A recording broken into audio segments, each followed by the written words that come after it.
ବର୍ଷା ଋତୁରେ ବି ମିଳେ, ଶୀତ ଋତୁରେ ବି ମିଳୁଛି, ସବୁ ଋତୁରେ। ପୋଟଳ ଭଜା ଖାଇବାକୁ ଭାରି ଭଲ ଲାଗେନି, ଆଉ ଆଳୁ ପୋଟଳ ରସା ଭଲ ଲାଗେନି।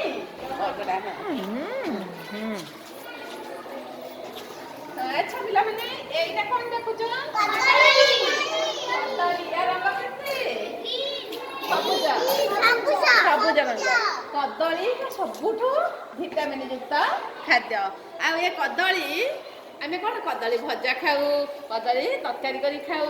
ଆଉ ରୋଗ ହେଲେ, ଯୋଉମାନେ ଅସୁସ୍ଥ, ଶରୀର ଯାହାର ଅସୁସ୍ଥ, ମାନେ କଦଳୀ ବେଶୀ ଖାଇଲେ ଭଲ। କଦଳୀରେ ବେଶୀ ଆଇରନ୍ ରହିଛି, ଲୌହ ସାର ଜିନିଷ ରହିଛି, ଲୌହ ସାର ଯୁକ୍ତ ଖାଦ୍ୟ।